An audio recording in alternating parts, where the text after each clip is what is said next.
Hi friends, నమస్తే అందరికీ. This is Madhavi Narasimha. Welcome to my channel.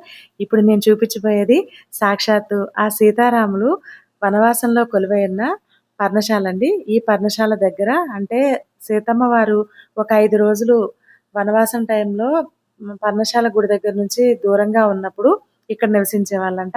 ఇక్కడ సీతమ్మ వారి నారచీరలు, రాముల వారి వస్త్రాలు ఇవన్నీ కూడా ఉంటాయి. అవి నేను మీకు నెక్స్ట్ వీడియోలో అప్లోడ్ చేస్తాను. అండ్ ఇప్పుడు ఈ వీడియోలో అయితే గనక ఎవరైనా సరే విప్ప పూలు అంటారు కదండీ! ఆ విప్ప పూల కోసం అంటే ఎక్కడ దొరుకుతాయో తెలియని వాళ్ళు ప్రతి ఒక్కళ్ళు ఈ మధ్యన మోదీ గారు చెప్పినప్పటి నుంచి భద్రాచలం అడవుల్లో గిరిజనులు తయారు చేసిన విప్ప పువ్వు లడ్డూకి చాలా ఆదరణ లభించిందనమాట. ఆ టేస్ట్ గాని, అందులో ఉండే హెల్త్ బెనిఫిట్స్ గాని మోదీ గారి వల్ల ప్రపంచానికంతా తెలిసింది.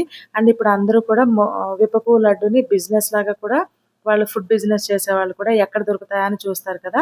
ఇక్కడైతే పర్ణశాలలో అయితే దొరుకుతున్నాయండి.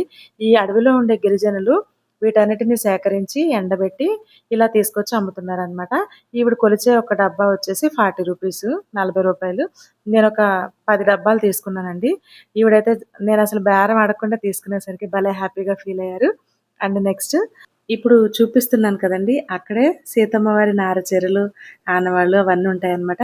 నేను నెక్స్ట్ వీడియోలో వాటిని కూడా అప్లోడ్ చేస్తాను. ఈ విప్ప పువ్వుతో మీరెప్పుడైనా సరే ఏవైనా వంటలు చేసుకొని తింటే గనక నాకు కామెంట్ చేయండి. వీటితో ఏమేమి వంటలు తయారు చేస్తారనేది నెక్స్ట్ నా ఛానల్‌లో నేను వీడియోస్ కూడా అప్లోడ్ చేస్తాను. వీటిని సేకరించడం అయితే చాలా కష్టమండి. చెట్టు కింద పడిన పువ్వుల్ని ఒక్కొక్కటి సేకరించి వీటిని ఆరబెట్టి ఇలా తీసుకొచ్చి అమ్ముతారనమాట. అంటే సంతల్లో కూడా దొరుకుతాయండి. మనకి భద్రాచలం సైడ్ అయితే. మేము పుట్టి పెరిగిన ఏరియా అంతా అదే అవ్వడం వల్ల నాకు కొంచెం వీటి మీద అవగాహన అనేది ఉంది. చూసారు కదా! ఈ వయసులో కూడా ఈవిడ ఒకరి మీద ఆధారపడకుండా కష్టపడి బతుకుతున్నారు. ఇలాంటి వాళ్ళని చూసి మనం చాలా నేర్చుకోవాలి.